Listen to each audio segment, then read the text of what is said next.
Good morning once again, ladies and gentlemen. This Friday morning is Talking Point, the last show of the week, unfortunately, because there is so much important things to discuss. And I think that is the genesis of one of the topics we want to speak about today, and that is the fact that it seems as though there are a lot of distractions. We don't know which issue is the issue to focus on. But before we speak about that, there's another issue that I've been trying to get to for about a week now, and that's with regards to tourism and some concerns I have. But first, we have to get the take of my colleague. We have a bonus appearance this week on Talking Points. Our usual Wednesday contributor, Karen Seshera, attorney at law, former Minister of Finance. She is here with us today to give her take as soon as possible with regards to the cabinet reshuffle and all of the implications that has come out of it, because it is a very, very, very big thing that happened, and we don't necessarily have a lot of answers. We did get some in the news today, or at least with regards to one of the individuals who has resigned. Maybe. However, we want to get her take. I want to hear her take. Good morning, Karen.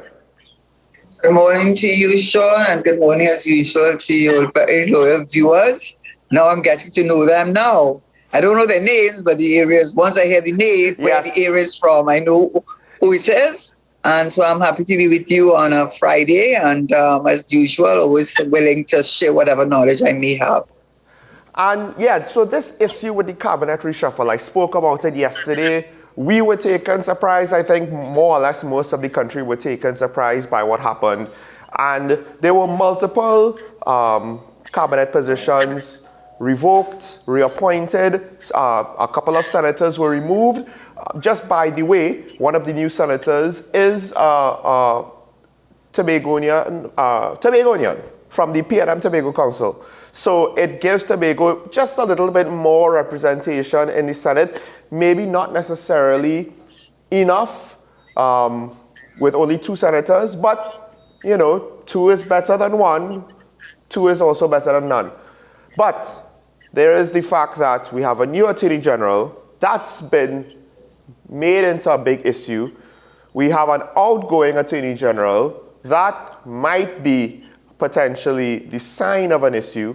We have the resignation of the head of government business in the Senate, which I thought, my initial thoughts honestly were how it was presented at the very least made it an issue. Now he himself has spoken out, and it has caused me to have to rethink my position this morning, as well as a couple of other swaps. Which one do you want to start off with first, Karen? Well, for me, the easier one simply is the one concerning the Attorney General. The point I just want to make firstly is that the question of his being qualified for the position. Mm-hmm. And after having done some very quick research, both looking at the Citizenship Act as well as our Constitution, in particular 42(1), in the case of Reginald Armour, who is more than qualified if we're talking about experience, ability, he earned his senior counsel position. It was not bestowed upon him. Mm-hmm. He has been a former president of the Law Association, so there is no question about his ability.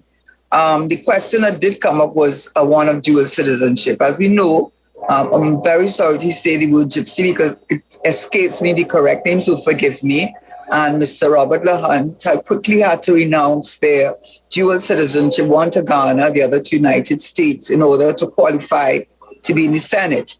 And that is because one of the disqualifications is if you have voluntarily or by sworn or by swearing oath of allegiance to another country, you would be disqualified. But in the case of Mr. Armour, he has already said that he is born Dominican, so he acquired it by birth, so it's not voluntarily.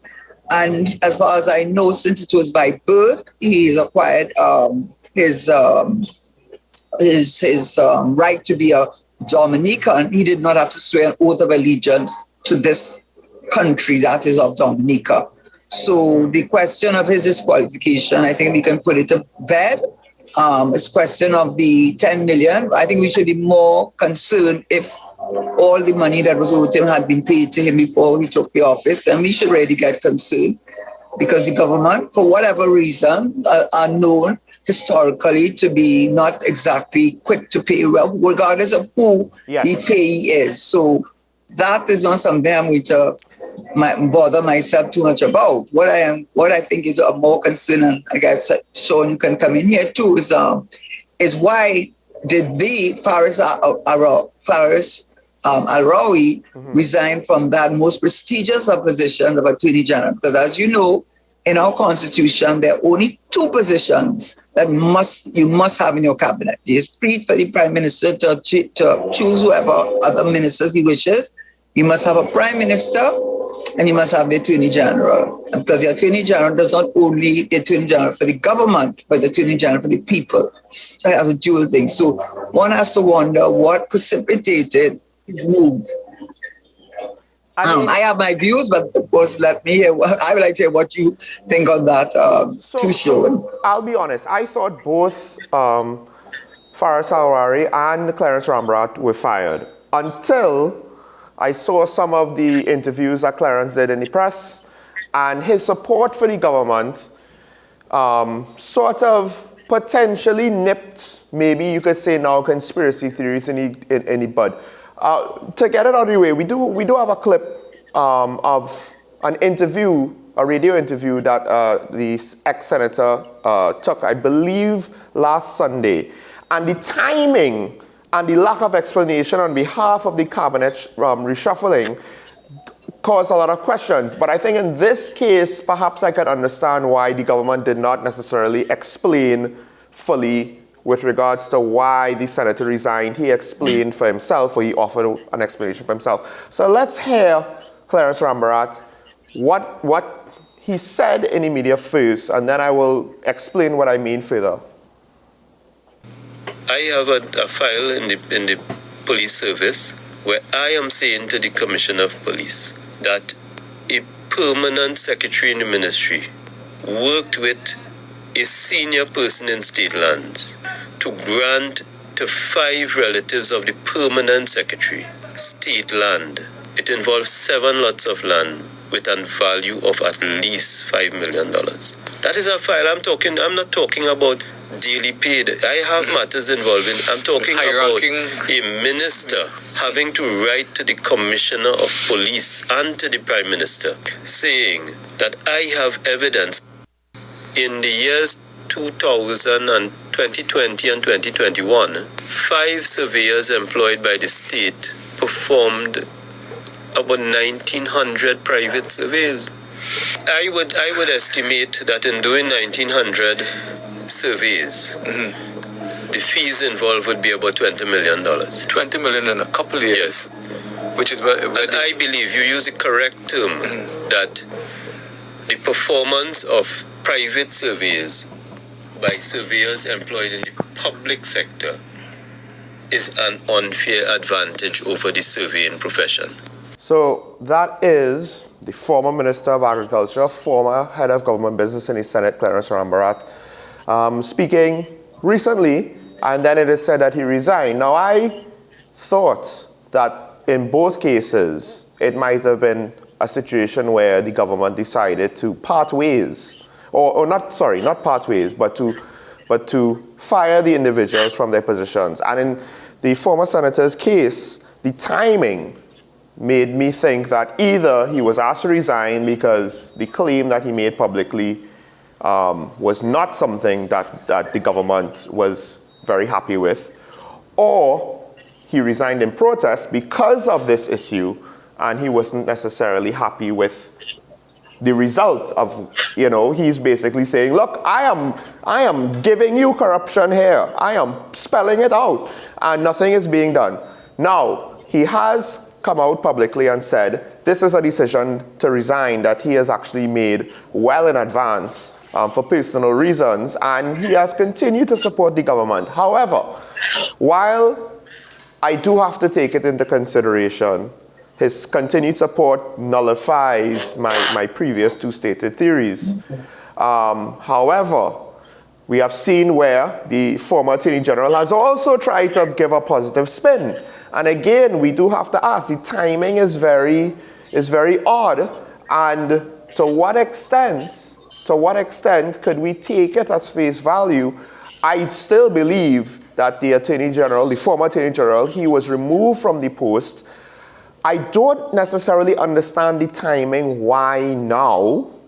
What makes now any difference? But Sean, you do. I think we do understand the timing. And having been in cabinet, you have a choice. Are you going to go out stomping and kicking your feet? Because once you do that, you have killed your political career.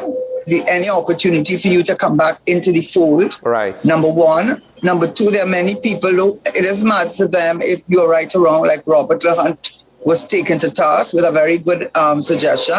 But at the end of the day, he was not supported. When the Prime Minister went down to Labrie and spoke to the people, all of a sudden they turned. And people, you understand politics. And what is Rambara going to do? And I find it very surprising that Jacob is talking about 2 other people are before the court, but those are not the ones to be before the court. What's supposed to be before the court and what should be the subject of investigation are the senior members of government. One, who he said was a permanent secretary. The other was a senior member of the Lands and Service. Those are the ones that need to be investigated. Those are the ones that are corruption in public office. Those are the ones that give us that 41 score. And so by trying to sidetrack us, by saying he talk about the 2 people, those are the persons who would have be the recipients. But in order to be the recipients, someone had to be in a position of power and authority to do what they did, which was clearly, on the face of it, irregular, immoral, not in keeping with their duties. And you're talking about the 2 people. They'll talk about the permanent secretary and talk about the land survey person. Let's hear about that. And the reason Rambarat is doing what he's doing is he does like everybody else. He has a choice. He can make a lot of noise and so on. Where's that going to get him? Get thrown out of the party. All of a sudden, personal reasons. 19 months, you'd say, in your family's in Canada. But you had many opportunities, like many other ministers, who have left during that period for short periods, and you didn't do it. So I don't think anybody's buying that story. What we know is it is more than passing strange that your decision to resign for personal reasons, which really means that you've been told to leave, now coincide with the disclosure you made in the public of having sent the file to the Prime Minister. Is the Prime Minister that is being embarrassed? It reminds me with Kamala Prasad-Visasa when Mary J, whatever her name is, Mary, gosh, I forgot her last name. In any event, she was the first minister to be fired because she was the one that said that the Prime Minister told her it was okay, what had happened, don't worry about it. But she soon lost her job and was out of the cabinet.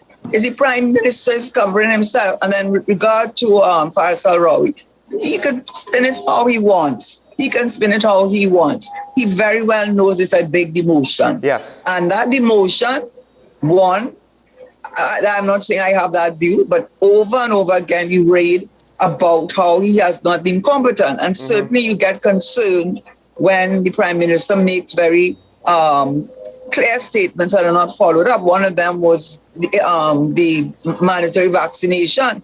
I feel the law, after all of the hullabaloo, the law did not support him being able to do that. No, the other one was that you could enter into a private dwelling without the necessary warrant. That's also fell by the wayside. So I suspect that whatever advice that the Attorney General has given him, which have been made public, have turned out not to be correct and has therefore been an embarrassment to the Prime Minister. But let me just say this. This is what is more concerned, and I have said it on other fora, and so I can say it again. What I think is this, and I might be proven wrong, but if I speculate like this, it's because the players refuse to come out and let us know what in fact was what had happened.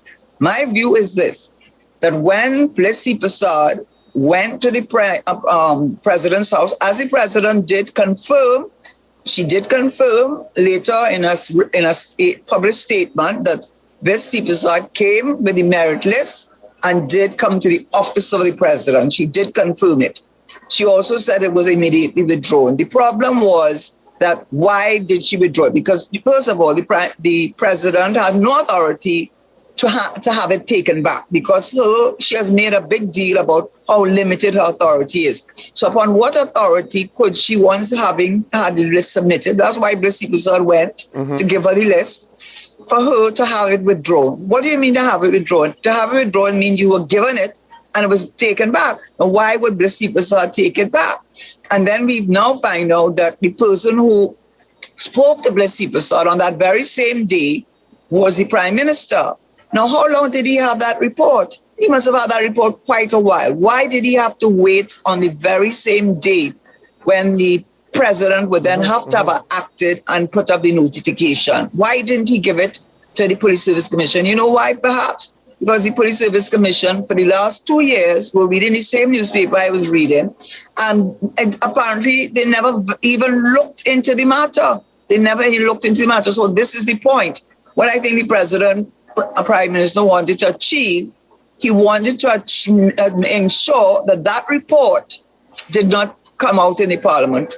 It would have come out in the parliament if the list remained the same and if the president did what she had to do by law. However, the Stanley John report is part of a vetting exercise, and like all the vetting exercises for all the other candidates, it is confidential. So that report, unless it is leaked, does not go into the public domain. However, the report that the Prime Minister had, and obviously spoke to Blessy Prasad, would have come out in Parliament. And based on what was written in the papers, among other things, it was stated that a senior cabinet minister's family was given or granted a contract for 7.2 million for acquiring vehicles when he was not even on a pre-qualification list, nor did he meet the basic requirements to be considered.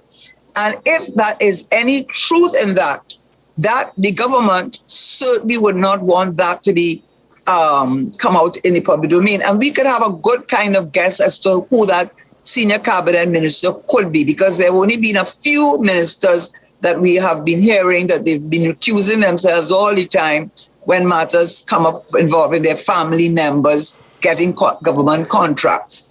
And I believe that the Prime Minister was more concerned that report did not go forward. And the fact that Blessy Prasad's Police Service Commission never even looked at that issue meant that they had no intention of releasing or putting that information out.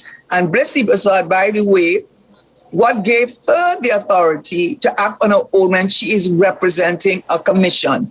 She had no authority to take back the thing. The president had no authority to give it back to her and say it was withdrawn. And the Prime Minister, it is really not right that he should be there on the very same day and suddenly she takes back the list. You have to take us for the bigger fools. You must take us for really big fools that we don't recognize that whatever the Prime Minister did and said or gave to Blessy Prasad caused her to take back that list and caused it to have Gary off the list. And the president is very quiet because was withdrawn immediately that day. How does something become withdrawn if it wasn't given to you and you had no authority once it was submitted to you under 123.4 to do anything else but as a creature of statute, which you have said on other occasions, but to prepare the notification? And that, I think, is what has happened. And finally, Faris Al-Rawi knows that what is he going to do? He's going to end up like Robert Hunt and be kicked out of the thing. He has political aspirations, right? He's a much younger man. So what he's going to do? He's going to pretend as though he's happy like Papi, but he is not. Nobody moved from Attorney General and moved down to local government. You are not going to tell me Faris Al-Rawi was happy with that. He's not happy with it, but he's playing theatre and he's playing a good actor. I think this also starts to answer some. There's still a lot of questions, but some of them might be answered by what we have been presented with over the last couple of weeks, because it has been reported that the AG might have been one of Gary's advocates in cabinet. Because I was confused. Why is it that you're setting things up at the last minute to try to allow him to be acting commissioner while the process of making him substantive is incomplete, but his term is over? You're doing that, and then you do this quick 180, and the Minister of National Security all of a sudden gets in a public debate on if he is or is not the actual acting Commissioner of Police at the time. And it seemed as though it was two signals. One, that the government was all for him. Another one, that the government didn't necessarily want him. Then the Prime Minister comes out and confirms, well, it doesn't look like they want him. It could be that the Attorney General, and again, we are speculating, as Karen said, because we have not gotten great explanations, or in some cases, no explanations really over some of the questions. Not even bad, throwaway, transparently fake explanations. Not necessarily lies, but just things that kind of placate us. We haven't even gotten that. So we've got big signals with Gary. Sean? Because the time what a tangle where we weave when we first practice to deceive. You see, what is happening is everybody's tripping over themselves. Because another thing that you did not mention was that when they looked at the legal notice as to who could apply for the position, they did add in, because it was not there before, a person who had acted as Commissioner of Police, because had been Commissioner of Police. And the reason for that was that Gary's comes from the defense. And so when it comes to the police service, he was not a member, so they added it in. So clearly this development was fairly new in the sense that, in my view, and having been in cabinet, I believe that report would have come out in Parliament, because they couldn't stop it. Once Gary's name was put forward to Parliament as a choice, it would have come out by someone in the Parliament, and it would have reflected badly on the government again, in relation to some of its ministers and its relationship with the Commissioner of Police and the issue of potential corruption. So I think that this decision, the Prime Minister, in my view, with the absence of information, recognized that he had to make sure that Gary's name did not go forward. And the only way he could make sure, he went on the same day. How many months did he have that report? Why didn't he hand it to the Police Service Commission all along? I feel he didn't do that because the Police Service Commission didn't even look into it. Based on what you read, they did not look into it at all. So I think he had no confidence that they would have considered it. So he forced their hands. He forced their hands by giving them the report, and they couldn't ignore it. Now they had it. And now, having forced their hands, then made them now investigate, which they should have done all along. And all the vetting did by Stanley John was confirm what was being said in the newspapers for 2 years. How come the sudden epiphany? There's no epiphany there. The epiphany was that report was not to go to Parliament, and the way to stop it is Gary's name could not go forward, and the way to stop it is that the Police Service Commission, who seemed to have ignored all that information in the papers, will force them to do what they did not do, were not willing to do, force them to do the vetting, which they should have done, and which, by virtue of that, force them to have to take Gary off the list. And so Gary is off the list. The report does not go to Parliament because he's not a candidate. And the vetting and the report by Stanley John being confidential, because it is not for criminal proceedings, but it is part of the usual vetting of candidates for any job, was not to be made public. And that is what the government was concerned about, that report going to Parliament. And I believe it did involve a senior member of Parliament, cabinet minister, and that it was the reward or award of a contract for a person who was related to a senior cabinet minister who did not qualify at all fit. And it would have been turned the whole story not about who is the best person for the job, but the kind of corruption that is going on in the perceived corruption in the government. And if I am wrong, the president has an opportunity to clarify what her duties and authorities are about immediately taken back. Let us understand what you mean by that. Secondly, why did the Prime Minister wait to the last minute? Thirdly, why didn't the Police Service Commission at least investigate those reports, because they were absolutely, seems there's truth in it.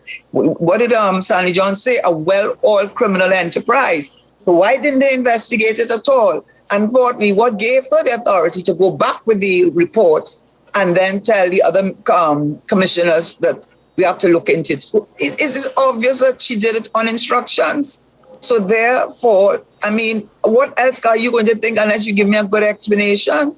Well, we're going to have to break, but just before that, I want to add to what you said, because we also know that the former Attorney General tried to support Gary Griffiths, head of legal counsel, at the time when the Coast Guard picked him up on a boat for potentially breaking COVID-19 regulations. So there's not a lot of signs, but what few signs we have all point to the former Attorney General being in Gary's corner, trying to push his appointment through in whatever way he could, potentially for his own self-interest.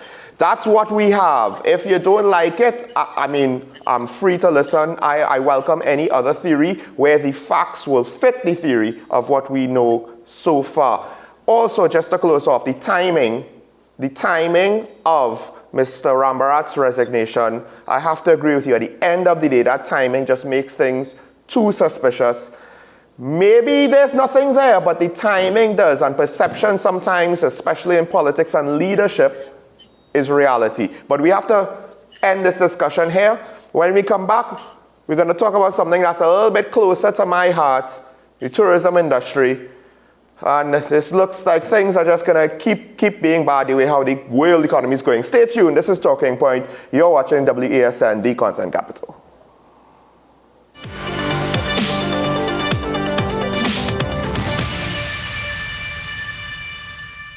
Change your fate. Start to win at life with $20,000 every month. Win $20,000 every month for 20 years with NLCB's newest game, Win for Life.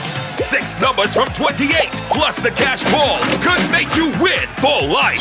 You deserve a win. Play Win for Life today. Visit NLCBGames.com for details. Players must be 18 years and over. Please play responsibly. The issue, the continued rise in the price of flour and its impact on the cost of living in Trinidad and Tobago. How should we go about it? I want to ask you, what has been revealed to you about the state of vulnerability in the country because of this exercise and because of what we're going through? Is the government losing the war on the vaccine front? The discussion should revolve around the common good for the greatest number of people in Trinidad and Tobago. How do we inculcate a sense of respect and regard for people who may not be of your own political ilk or persuasion? The communities are now being used by political opportunists. So when the tables are turned, it's the same way. Okay, this has been 10 Questions. I'm Andy Johnson, and we'll see you next time. Burning questions, urgent topics. Welcome back to One on One, the show where we tackle the most current and pertinent subjects that are affecting all citizens, where we ask the hard questions and have in-depth conversations. What separates One on One from other talk shows is that the conversation stems from a younger perspective on topics that affect the fabric of our society. One on One, Wednesdays at 10 a.m. on WESN Content Capital. Let your voice be heard. Call Madam Fix It on WESN, the only place that effectively helps you with your woes. Having problems getting onto government agencies, water woes, NIS and pension problems, potholes, and much, much more. Call me, Madam Fix It, every Monday, Wednesday, and Friday, right here on WESN. Let me fix it for you. Is it politics? What is it? Is it that nobody cares about sports? The kind of support that sport used to get in the past is no longer here. The thing is, taking a knee doesn't mean that that's the only thing you're doing on it. Right. Taking a knee along with other stuff. Samantha, what are you looking forward to when you return home to Trinidad and Tobago after winning the title? Thank you very much for speaking it into existence. Is it no pressure on Nicholas Paul? It makes me more motivated to work hard and to go out there and rep the white and black. Why are we sending a team to the Winter Olympics? There are a number of Trinbagonians who are in the diaspora and have grown up in winter sport. It's an opportunity that the Trinidad and Tobago Olympic Committee will not close the door on. I also believe in the players that we have. Once you can motivate the players, you can get the best out of them. It may seem like the hardest thing to do right now, but we all need each other to wear a mask, wash our hands, watch our physical distance, and stay at home. We need you safe. Together we can make the difference. Together we can curb the spread of COVID-19. So let's be responsible in our actions. The Trinidad and Tobago Red Cross Society. Mission-based, people-focused, community-driven.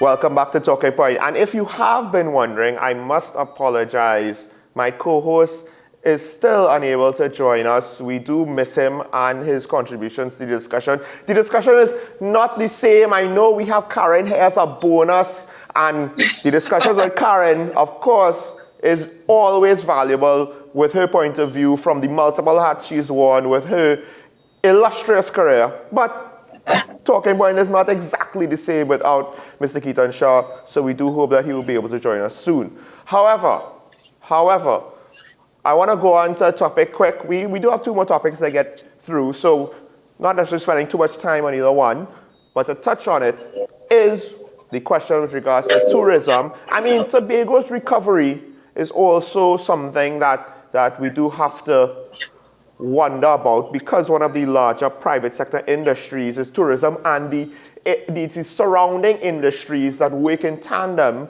or support or get their customers from tourism.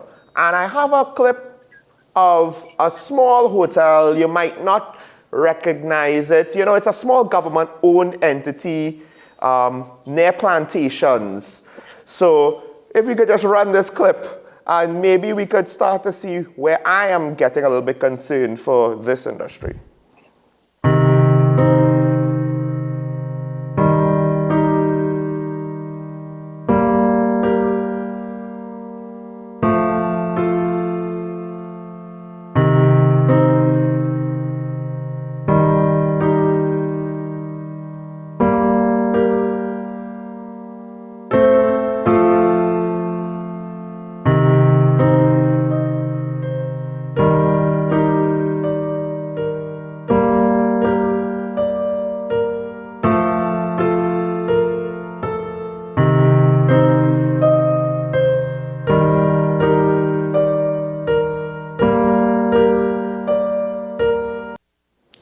So therein lies the state of one of the largest hotels on the island, one of the most expensive hotels on the island, that not only was the construction cost a pretty penny, but then it had to have serious renovations, and the kind of renovations that most hotels in Tobago do not have to undergo in a similar time frame as to what Tobago Hilton had to undergo before it was transformed into Magdalena. Transformed, not necessarily in any big way, but just to get it back into shape because of the tremendous sea blast on that side of the island. The couple of times that I've been there, I was actually in amazement, because when you go on the other side, the opposite side of the island, a lot of the hotels there on the sea, they get a fair amount of sea blasts with nowhere near the type of wind, and just the environmental factors is not as harsh, because sea blast affects everything. So now that we've had this pandemic and we don't know what the economy, the world economy's turmoil from the war is going to cause to tourism, but we know tourism was deeply affected by the pandemic. I am concerned because I think some of this could be played out in a lot of other private hotels across the island, maybe also in Trinidad. Trinidad still was able to get some staycation during the pandemic, but across Tobago. And I do wonder to what extent now, yes, we have this airport opening up, but will we have enough of an industry coming out of this period where recovery is still difficult now? Well, Sean, as I mentioned to you before, when I was in government, because state enterprises fell under the portfolio, I did pay a few visits to Magdalena, And the problems you are talking about, they were there, and that was many years ago. Part of what I remember being told was, it may seem like a simple thing, but they said the nails that they used were the wrong kinds of nails because they were not rust-proof. So a lot of the material that they used was not material that could withstand wind blast or sand blast. So even at that time, and I think Hilton had the license there, even at that time, things were not doing well. But it is really part of a bigger problem. You can use the Magdalena as the probably iconic or symbolic of the malaise of the tourism industry. And I don't think you can blame any one government for that. Yes. I think it's generally, we in Trinidad and Tobago, regardless of the government, has always tended to have what the Dutch disease, where we believe we can put all our eggs in the energy basket, and therefore leave the tourism to Barbados and Antigua and so on. But I think Trinidad and Tobago has a lot to offer in tourism. You talked about Tobago. Certainly for Tobagonians, it will be, even if it's the Airbnb, fixing up the Magdalena, which is supposed to be one of the most superior hotels. I was there about 2 years ago, just at the beginning of the COVID, and one of the larger hotels on the other side of the island had closed down completely. And I mean, the other one, it was pitiful. So that I think what the problem with tourism in general is that, yes, you have some sort of independence in a way in tourism product in Tobago in terms of managing it. But without the funding, without the leadership, and without the commitment and the real commitment to developing the tourist product, I always say we could always have marketed, because I was on the board of TIDCO, so I have a special affinity to this subject.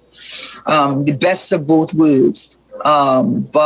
Tobago representing the less developed, more, the type of tourists that you really want, which is really wealthier tourists, surprisingly, rather than the spring break kind of tourists that a lot of the other islands get. And focusing on our cultural tourism, which is not to say that Tobago does not have culture, but there's so much in culture that can be done, and Mauritius has done that. But I just gather, one, I had written an article a few years back on cultural tourism. I am cannot take any credit, because I know that the Prime Minister went to Ghana and they have melded tourism and culture together.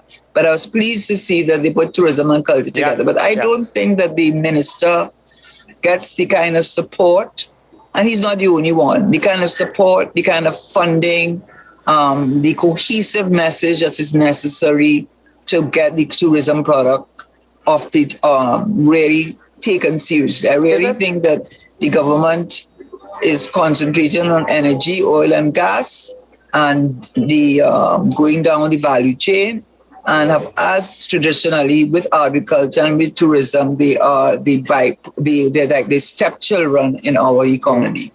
Is it just a matter of budget though? Or because I myself, I have not really had a lot of confidence in either of the current and the past Minister of Tourism. But to be fair, there have other situations where budget was an issue, so I gave the government a pass. So if it's a matter of budget, I could accept that here.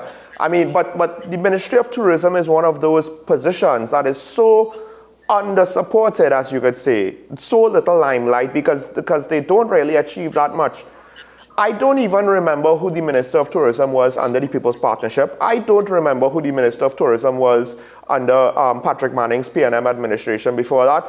Most people don't even know who the Tourism Minister is on any given cabinet. So, all of this reshuffling, agriculture was replaced. Okay, he resigned.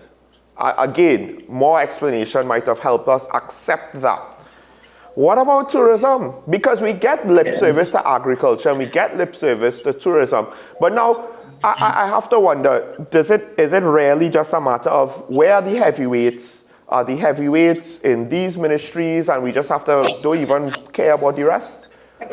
I don't think it's a question of the heavyweights. I am not on the inside, but I'm just speaking from my limited knowledge. And, tourism is glamorous, so there's a certain glamour attached to it, yes. But I don't really think that any government that I know of, including going right back, has really given, it has to come from your leadership. And that's what I will say.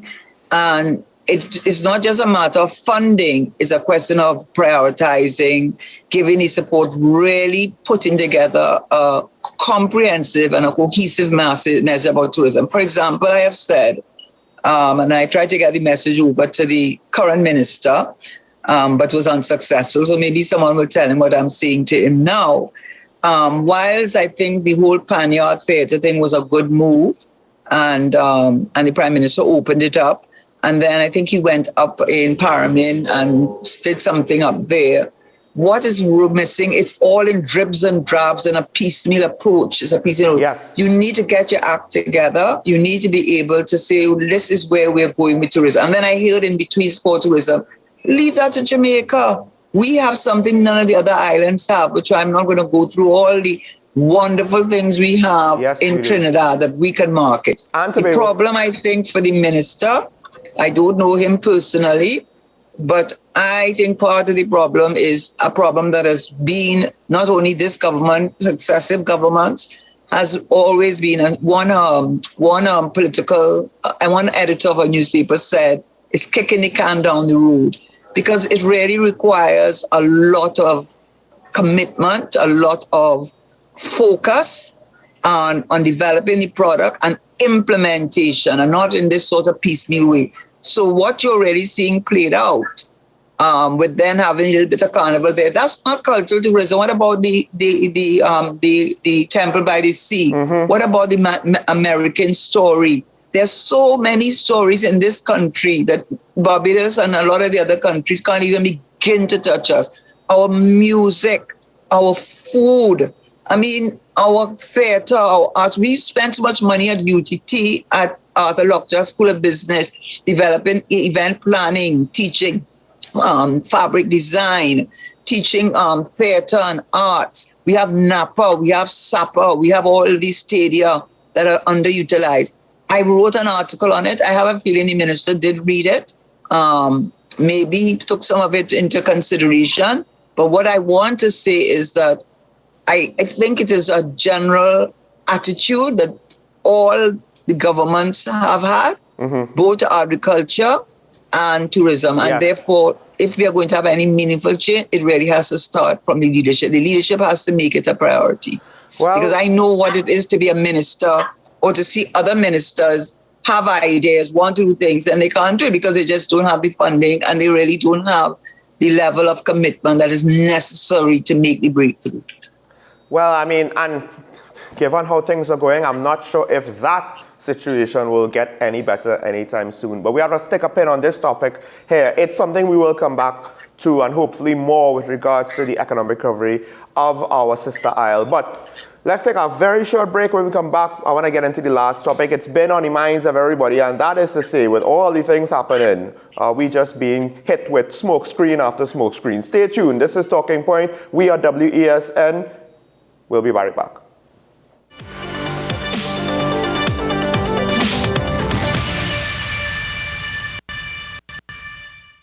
Gift giving during a lockdown can still be hassle-free with a gift from FanZone with delivery options available nationwide. Visit and browse our Facebook and Instagram pages for all your official licensed merchandise and apparel and have it delivered to your door. Find us on Facebook and Instagram. FanZone, we've got you covered. The best for your baby is at thebesttoys.com. From the best strollers, car seats, baby carriers, high chairs, booster seats, rockers, jumpers and bouncers, walkers, baby blankets, feeding accessories, bathtubs.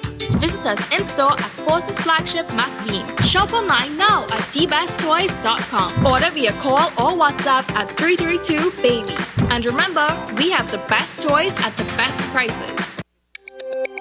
Every word, every line, Every paragraph depicts a real moment in someone's life. A father, a sister, a mother, a brother. We at Newsday are dedicated to you, the people, and through independent, unwavering journalism, strive to always bring your stories to life. Because your stories are more than just words. Newsday, independent and credible.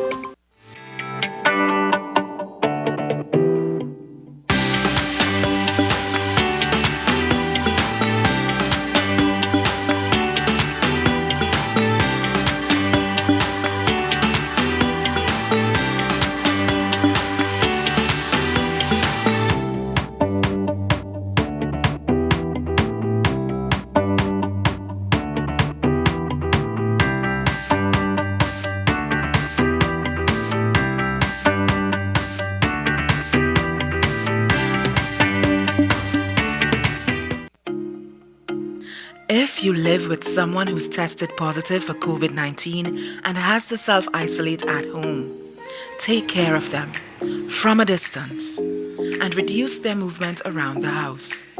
Give them space, a designated space, and open those windows. If you have to be in contact, mask up, both of you. If you work, stay home from work and don't go out. Not even to the grocery or pharmacy. And remember, no visitors allowed. Limit the contact to limit the spread. The Trinidad and Tobago Red Cross Society. Mission-based, people-focused, community-driven.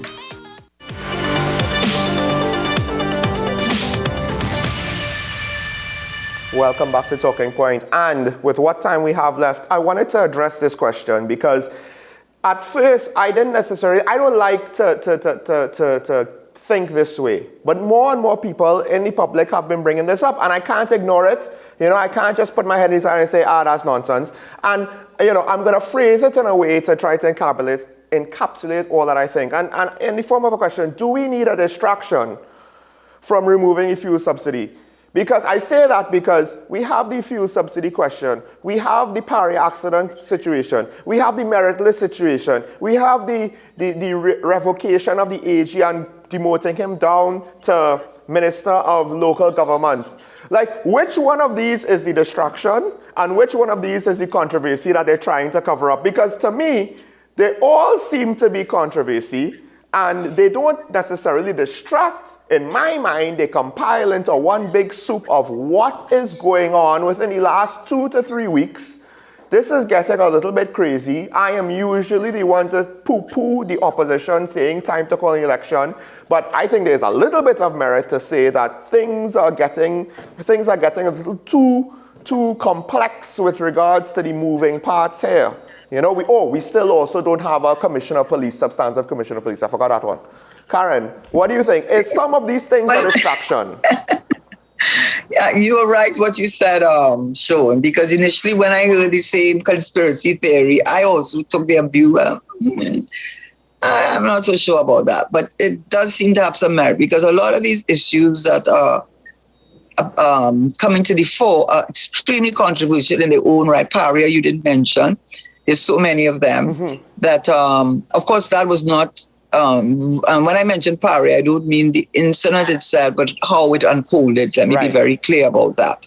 And of course, distracting us from the appointment of the Commission of Inquiry, which is very, very critical who you put there.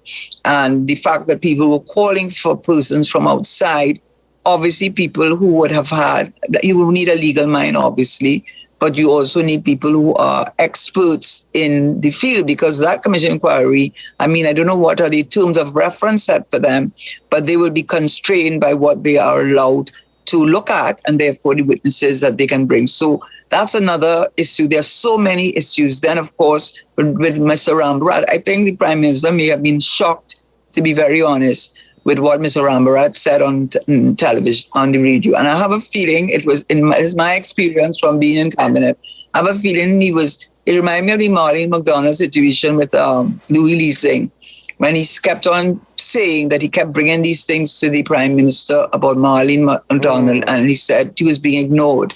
being ignored. And look at what happened. So, the Rambarat thing, all of these issues really reflect badly on the Prime Minister, because it seems to me that these are not issues that have just suddenly popped up.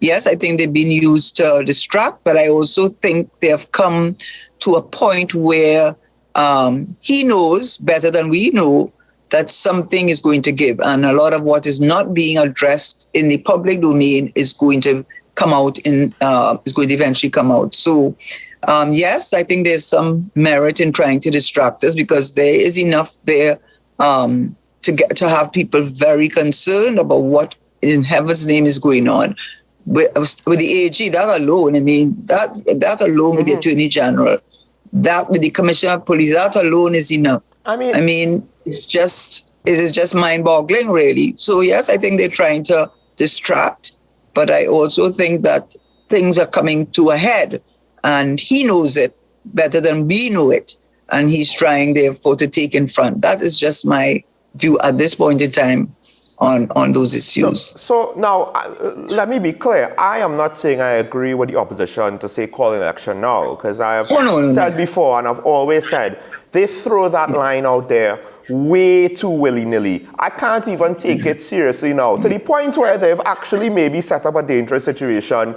They're the boy who cried wolf. So when the wolf actually finally comes, we might be taken unawares, right? And the wolf might get into the hen house and take out all the chickens. But I have to say, though, now some of these situations might be linked, right, as we discussed earlier. Some of these situations are not necessarily the direct responsibility, day-to-day responsibility of the government, right, with regards to the accident itself and that it took place. The response, they have a bit more direct oversight for. But what I find interesting is the things that they might have used to try to distract us.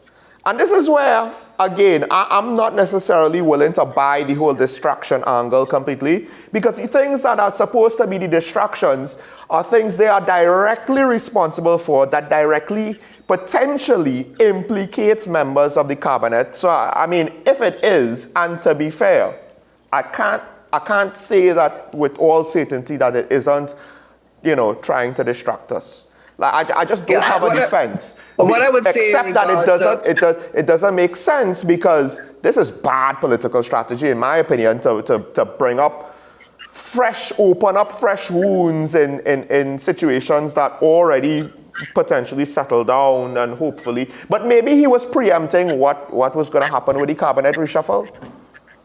And I think in my view, I think one of the greatest concerns with the power issue, whilst people are understandably very aggrieved over what happened and how the horrific way in which those young men lost their lives, I think the distraction there is the composition of the Commission of Inquiry. Apparently it's already composed.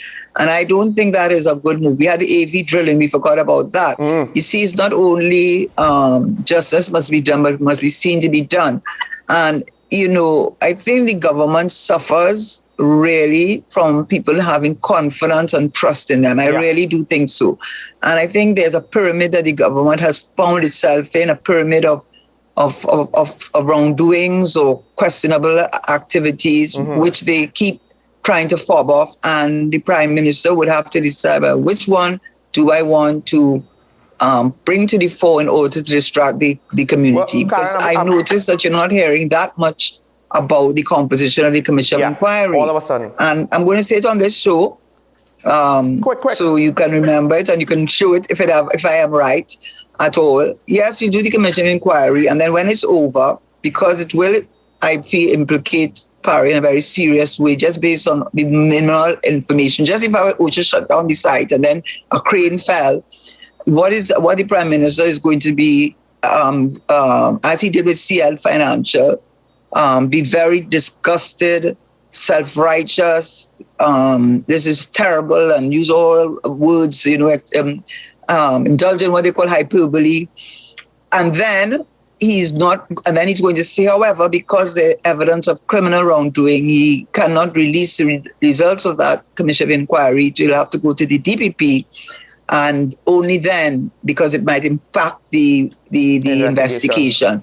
I believe that that is what may be on the play, because that's exactly what they did with CL Financial. Why I keep bringing it up? Because I was personally impacted. Karen, I was the minister. Karen. And no one looked forward to having that commission inquiry document disclosed on me, and it has never happened. I have to cut you there. We are out of time for this topic. We have to cut now. It's News on the Hour. When we come back, we'll open up the phone lines and continue the discussion, or have any other discussion you'd like to share with us. Stay tuned. News on the Hour next.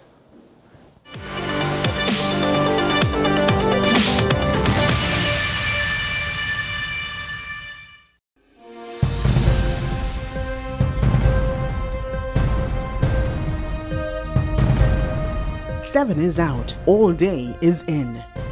WESN News on the Hour.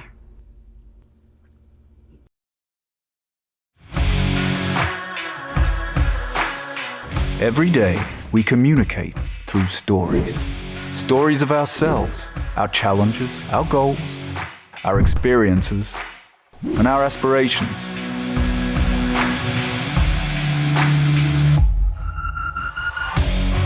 Storytelling is an art that we have mastered.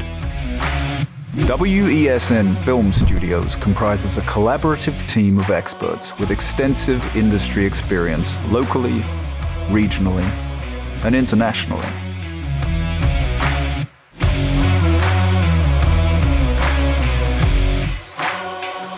The ability of your business to successfully communicate with your preferred audience depends on the strength of the stories you tell.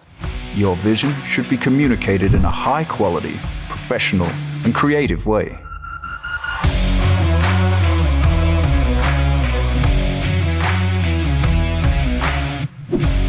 From concept to post-production, advertising to film, multi-camera productions, live events, streaming, and virtual conferencing, we are WESN Film Studio. Let your own unique voice be heard and your vision realized. Call us today at 628-5835 for your next production.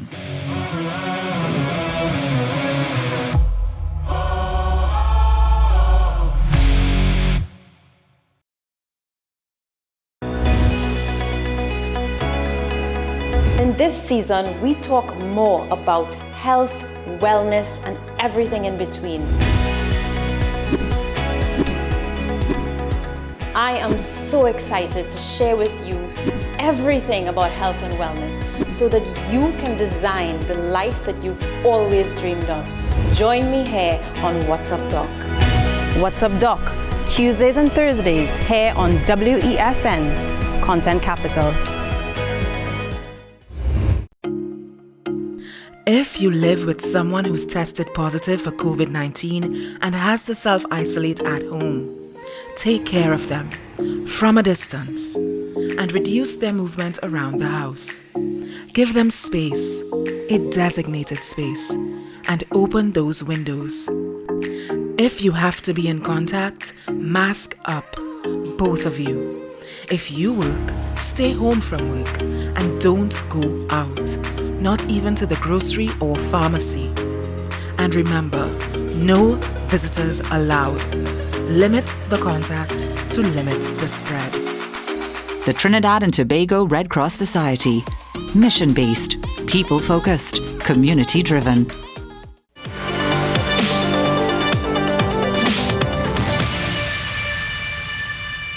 Welcome back to Talking Monarchs. Like I've said for the last 2 days, if you want to be the first caller, you need to call before we come back from the break. We do have a caller ready from Maraval. Good morning, caller. Caller, hello?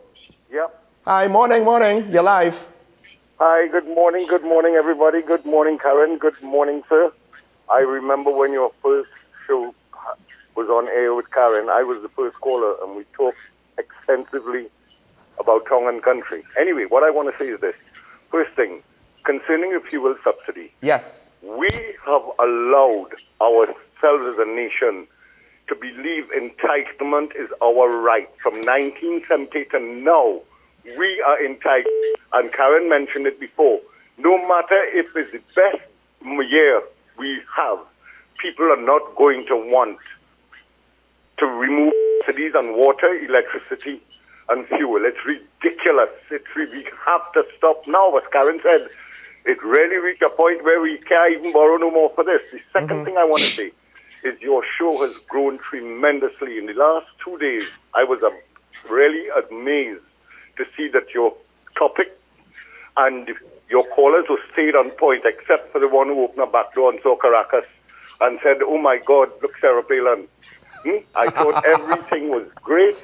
And the last thing I want to tell Karen, the professor is coming at you again with the quadruple coincidences. And then I loved your answer when you gave him. What about the other coincidence with the man with the thing in the back pocket? Go on. Thank you, caller. Thank you, caller. Thank you for that. And thank you for the compliments. Although I try not to let it... my head is already too big as it is. So I try not to let it. But we do have another caller. Sorry. We do have another caller from Tobago. Oh, gosh. Hello, good morning, sir. Morning, sir. Morning. I called some time ago and asked about gender equality. What does that mean? Yes. But I see that Karen has fired my partner. Anyway, what I call about is this ongoing thing. Now, one of the things, we have a problem with the Constitution. If I could get in power and put who I want in state boards, it means there's no form of continuity, right? So what them was doing before might change, and therefore we have serious problems, right? We should have a constitution where the people in the state boards are not chosen by the politicians. Therefore, if anything is wrong, is it board, not the politicians to blame? Well, that doesn't follow though, because it's the politicians who put the person in the state positions. I think, caller, I'm not sure if you're still with us, but the problem is at some point you have to either select people to do the selections or replace people to do the selections. Somebody has to do that. It can't be the opposition, really, because they weren't chosen by the people. So it has to be the government, because the government which was chosen by the people to make these decisions. So I understand why, caller, you say that. It is a very, very, very big conundrum. We do have another caller from Pitty Valley. Good morning, caller. Good morning, Sean and Miss Karen, teacher Nunez. Morning. The problem I have with you and Karen this morning, Mr. Ramdaran gave explanation why he stepped down. Yes. He said it was in the making a long time, and his family was away for 19 months, and he that is his reason. Now you're still speculating and saying it's a radio station, this and that. So you all always say you all speculate when you don't have the information. Now you have the information, and you're still speculating. So when will the speculation stop? He gave a reason, and now you're still speculating. Well, so okay, we don't need to answer that, you know, because I mean, what is the Rambarat going to do? Say I'm leaving because I went on 95.5 and I made the Prime Minister look bad. No, I'm not going to do that. So if you don't think that you wanted him to say that, he's a politician. He's not going to do that. So caller. Anyway, we let that alone. He's lying. He gave a reason. Caller. And you still speculating on his reason. Yes, but caller, part of the problem is. So which one it is? Part of the problem is, it's not as though politicians, and I say politicians, not just to limit myself to the government. It's not as though politicians have a great track record of being direct and straightforward with their messaging. Now, we try to take what they say at face value. And I did start off saying that when I heard what he said, I had to take pause. The problem is the timing. The timing of the incident. You and Karen said when you all don't get the information, it leave you all to speculate. All I'm saying, it have a reason. Okay, but caller, he gave us a reason, but the situation has not been fully explained. Because he made a public statement that was, you could argue, somewhat controversial, and the questions that arise from that has not been preempted. Well, I will take the man on face value if it says family away for 19 months and it was in the making for a while, I will take him at face No. value. Okay? I will say this. Not only is that opinion valid, but I would say that it is no less valid than our opinion because we don't have a strong indication either way. At the end of the day, opinions are what they are. We have shown you my point and leaving it. If you all didn't have a reason, you all just said leave a vacuum to speculate. Now you have a reason, still speculate. Yes, but that's my point. Okay, but I just like to reiterate, we have a reason, but there's still questions. So, unfortunately, we have to ask those questions because there's certain benefits of the doubt that politicians in this country, unfortunately, don't get. At least... Can I just say, Sean, in response to him saying there's a reason, many cabinet ministers have left because they've had to leave because the Prime Minister would have asked them to leave. And when they made their public statements, they are very clear not to mention the real reason, which is that the Prime Minister asked them to resign. And so they talk about their family commitments and they need and so on. So I don't know that what he said is an explanation. What I will say is that the timing, you're there over 7 years, all of a sudden you remember your family up there in 19 months, and it is too close to embarrassing the Prime Minister by saying that you sent him this information and apparently nothing has been done. Let me put it this way, caller. As Karen said, family has been used as an excuse around the world. It would have been better. The Prime Minister or a political strategist for the Prime Minister should have told Mr. Rembrandt, listen, don't resign this week because it will look bad and it will connect your resignation to the statements you said. Don't do it. I'm willing to accept the fact that he might be above board. There is a possibility. I'm willing to accept that possibility. I know Karen isn't because she's seen there, been there, and seen how things operate in those rooms. But we'll have to leave it there because unfortunately there's just too much questions, caller. There's just too much questions. We have another caller from Pitti Valley, is it? Or Diego Martin? Right. Yes. Good morning, Mr. Small, and welcome back again, Mr. Shearer. Morning. Morning. Mr. Shearer, I agree with you with the Clicquot fiasco 100%, and I suspect this Commission of Inquiry will go under where the DPP sits, because how long we asking what has happened with the Clicquot, the Coleman report, because some people, as you rightly say, have been implicated and they need to clear the name. The AG, the former AG, was the first one to say he had nothing to happen, and the Prime Minister say it's only he see it. And he sent it for the man to sit on it, and the man has been saying, I have no resources. You just say it again when the Douglas says that you're too slow.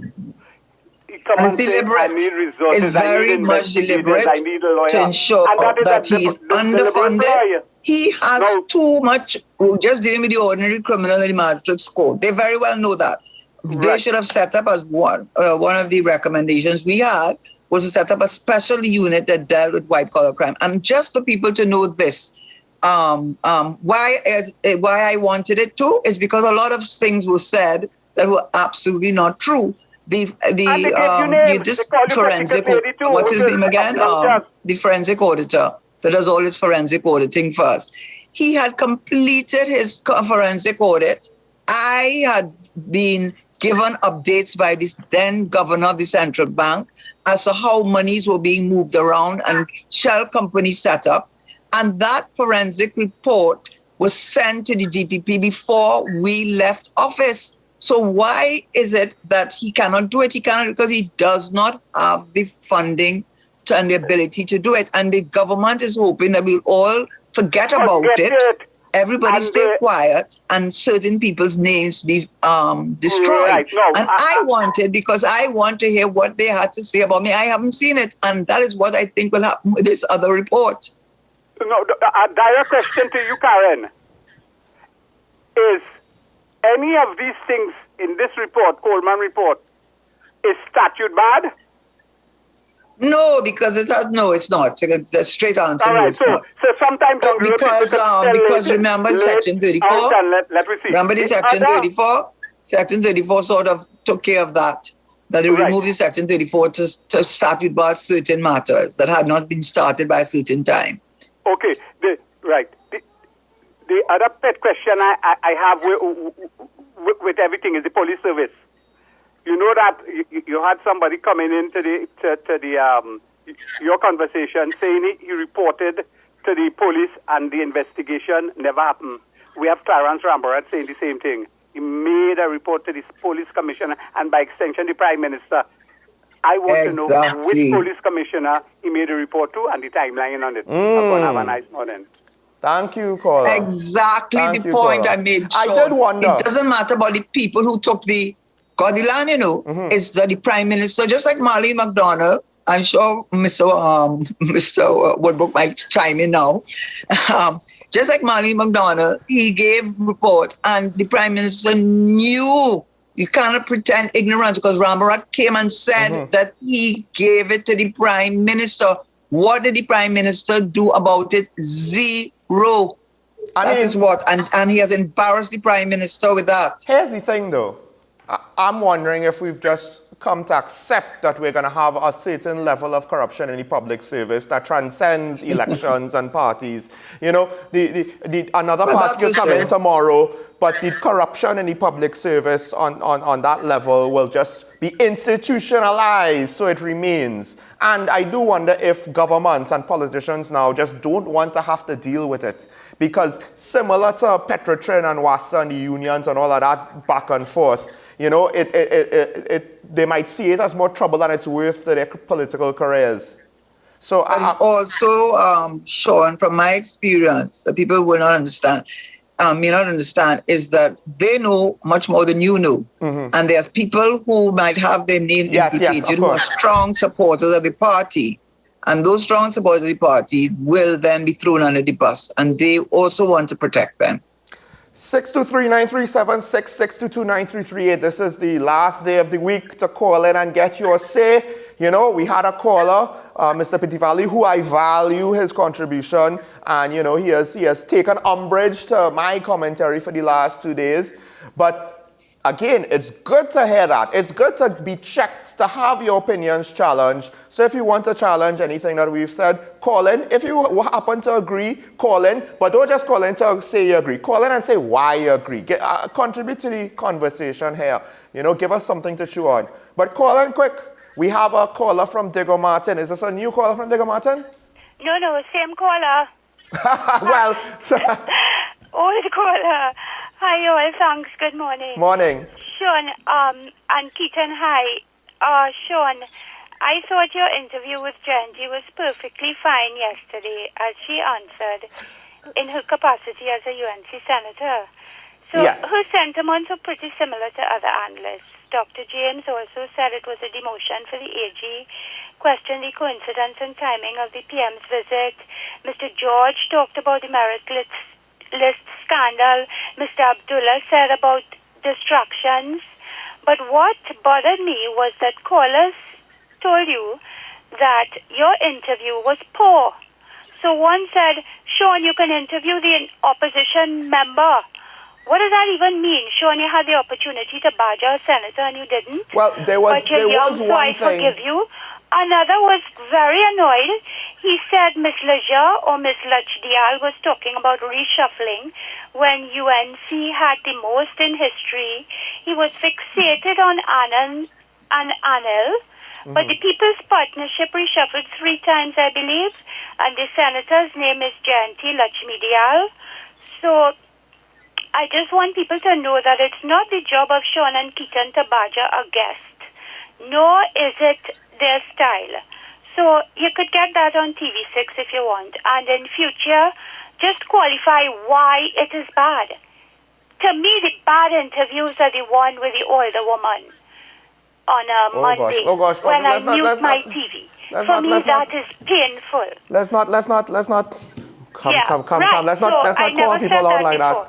But you're going to take your 2 questions and let Karen replace Keaton? Maybe not this week. Maybe not this week. Okay, cool. But I do want to. You're busy. Yeah. Okay, you want to respond. Yeah, because To be fair, I do understand where they're coming from. There was one situation that I could have pressed up further to try to point out and get some answers. And in part, the key thing is not to press her to make her look bad. It's to press her to then see what sort of perspective or answer she could give. Exactly. Right? It's to get her perspective. Right. And to me, that's what she did. No, but what I'm saying is there was at least one, I can't remember, again, I was thinking about it after. I can't remember. There was one situation where I could have asked her further and pressed her a little bit more. It might have been about the amount of reshuffling done and the firings done by the People's Partnership. Yes. However... And what would she have said? 3? Well, right, but however... I think it was you or another caller did point out it's a coalition government as opposed to a single party government. So the circumstances are the same. 3 times. There were lots of people to reshuffle, and governments all over the world reshuffle. But Modi could move around 25 people. But also I think it's a case where we do have to at times, yes, we compare. And I did compare, and I said that the opposition doesn't really have a leg to stand on in this case because they set the precedent of doing all these things. Yes. And you can't now come and say, well, look, these things are bad. You did it. I did say that before the interview, so I could have challenged her. Exactly. That is the whole thing. You said that before the interview. So my point is, for some callers, sometimes the interview does not go the way they would like it to. Mm-hmm. But, you just have to chill. That's just the way it is. All right. You're not going to badger people every day, and, it's just not like that. So it's not a football match where they could continue to fight down people. That's what I think. Thank you, caller. Thank you. Bye. So we will leave it there. We have enough time for 1 or 2 more calls. If you call in quick, 623-9376, 622-9338. I mean, I don't necessarily like being the topic of conversation. Head still fitting on the television screen, Sean? Yes, it is. Yes, it is. No. This is, I'm supposed to be giving my opinions on important issues, and I do not qualify as an important issue of the day. So, so really and truly, we're in a bit of a weird situation. But I do think it's an opportunity to talk once again about how the discussion is had. And I would like to think that all of our contributors, it's a collaboration, and we want to collaborate with everybody in the discussion and listen to all sides. And I don't necessarily want to, it's not about trying to win. It's not about trying to win. I'm not trying to make a point. The contributors are free to come on and give the opinions that they have. And to some extent, I don't want to badger them. That doesn't mean that I agree with what they say. And unfortunately, what the senator had to say, for the most part, I had to agree with. There were opinions I already expressed before the interview. And as we said just now, Karen, before the last caller, or I think during the break, the government is in control now. There isn't much to criticize the opposition for.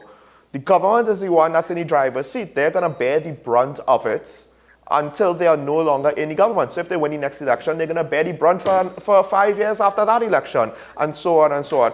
And as much as I've criticized the government over the last 3 days, and as much as I have a lot of questions for the Prime Minister, I'm still going to say that I don't know who I would want to be the next Prime Minister if Keith Rowley decided not to run for another term. Well, one thing is that you're doing the job that you're supposed to do, and that is what they call it the fourth estate.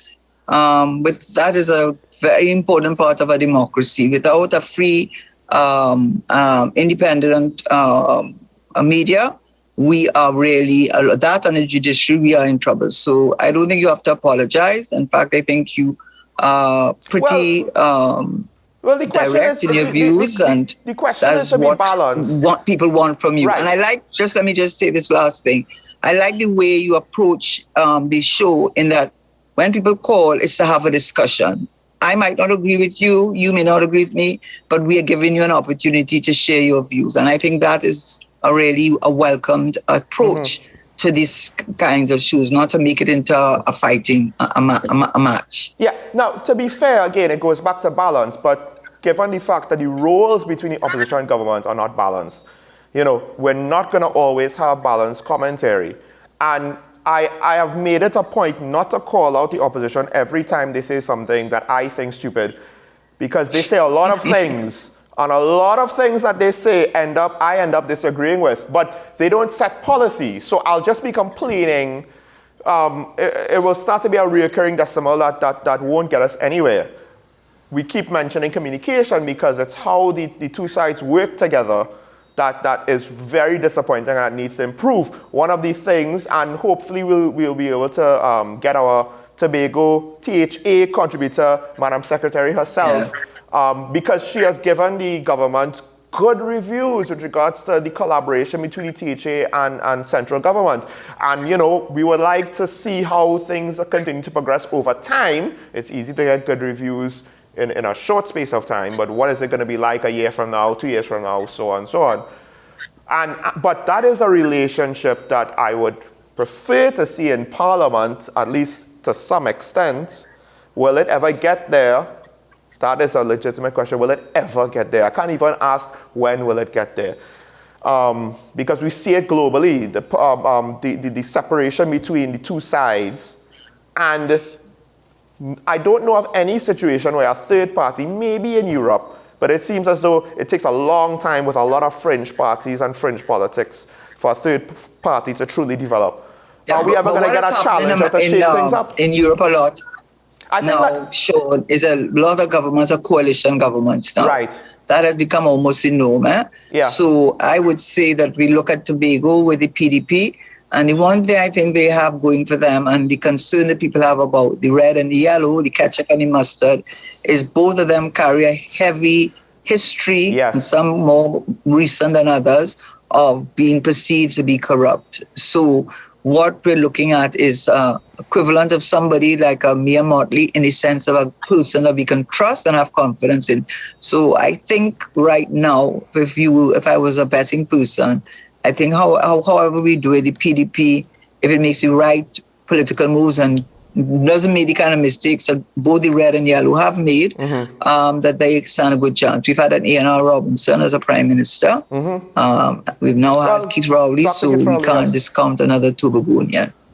And so we're more or less out of time. I'm hearing the phone ringing, and this is beyond the time where we could take phone calls. So I apologize if you're calling in now. I'm sorry, you're too late. We're not going to take calls 2 minutes to close to the show.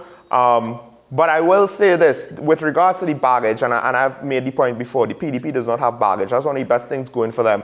That could change, because unfortunately you could have argued that the former Attorney General, he was a fresh face, relatively speaking, to politics. He didn't have the kind of baggage that some of the stalwarts, the long-term ones did. And now I'm kind of wondering, how close is he to catching up to them with regards to all of this stuff that has been thrown out about him. Again, it's not been proven. It's not been proven, but as we've seen with the meritless situation, it's kind of unfolding as we've feared it to be, for the most part. So I think it's the leadership I'm looking at. At the end of the day, it's the leadership. So once we have good leadership, I think that's what people are looking for. And that's why I'm saying, that some people actually wear the PDP jerseys in Trinidad. Karen, we have to close. We have to close. We can't open up that can of worms. I will say this though, the government has a lot of challenges. Things like the fuel subsidy, as one of the callers said, is not so clear-cut. They don't want to have to cut it. But again, a lot of these things we might be forced to accept. They might be forced to do this. These are challenging times ahead. But we'll talk about those things more next week. This has to be where we close off the show for the day and for the week. Thanks, Karen, once again for being with me here today. Thanks for all the callers for calling in and contributing. Yes, let your voices be heard on Talking Point. My name is Sean Michael Small. On behalf of all of us here at WSN and my co-host, who is unfortunately here with us again, Keaton, buddy, get well soon. We're out for the weekend. This is the Content Capital. Stay tuned. 10 questions at 10 a.m.